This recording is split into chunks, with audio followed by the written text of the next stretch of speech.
Hi, Dietmar. Hey, Jorge. Good seeing you. I'm sitting here with Dietmar Aust, and Dietmar and I have been working year-round for this conference, right? Right. Dietmar, what was your role for this conference?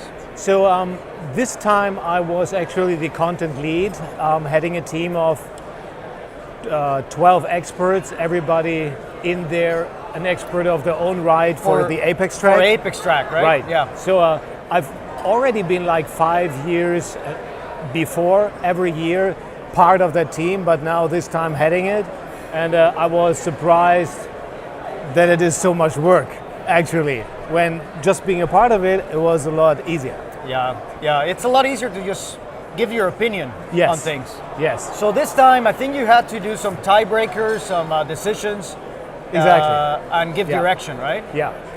Yeah, and it's, I mean, we want to deliver the best content for the conference, and we had 154 submissions, of which we had to select in the end 44.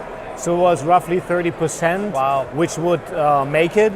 And we did have to balance out a few things. So you want to have established speakers who are well known in the community, who will attract people.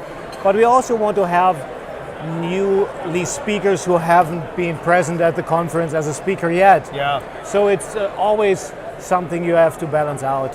And some of the content is pretty advanced, right? Is everything kind of complicated, or No. what would you say? No, I mean, we made sure that we have also a beginner's track for people coming new to Apex, so that they can pick up speed.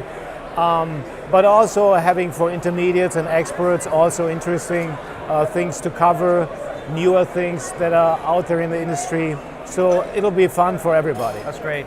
Yeah. So Dietmar, what would you recommend to a first-time speaker, first-time presenter, or hopeful presenter? What would you recommend on their abstract? I mean, how do they get accepted? Well, I mean, for one thing, it's good if they are already a little bit known, if they do a webinar or go to local conferences, so they can already try out a few things, because we also have to look, does anybody know this person? So that in the end we give a high value back to the people who actually come here.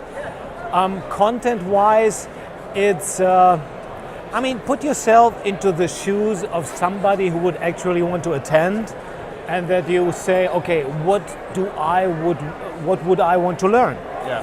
And so often it's good practices, stuff that you figured out over the time that you have in a certain context, that you say, well, this is good practice to do it this way,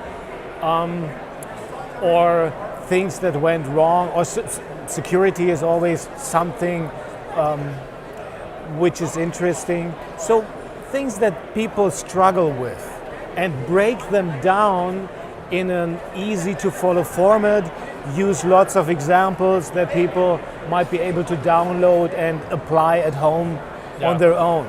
So sometimes it's also just about marketing. So I like to look at it this way: when I get tons of emails every day, which are the ones I want to actually click on and follow the content? I would think that with 145, was it? How many sessions, you have to stand out from the crowd. Exactly. So sometimes when you look at sites like lifehack.org or something, I click on those things very frequently, because it goes like, the 7 things you have to know about losing weight, or productivity tips. Everybody loves a list. Exactly. Monkey see, monkey do. I'm really big on that. Don't make them all lists, right? Don't make all your sessions lists. No, not all of them. But it's, so look at what you would want to see, right? And also try to be a curator of things. A good curator in a museum is determined by the paintings he does not hang up. Ooh, right? So what do you actually leave out? What are the core things people need to understand, and give some examples? The rest they will figure out on their own. In photography, we'll call it editing. You know, you have to be a very tough editor. Right. You really have to cut out things and not show everything. That's an excellent tip. Very nice. Dietmar, thank you very much. Jorge. It's a pleasure to see you again, my friend. Yes, like every year. Hopefully next Always year fun. again. Definitely. Thank you.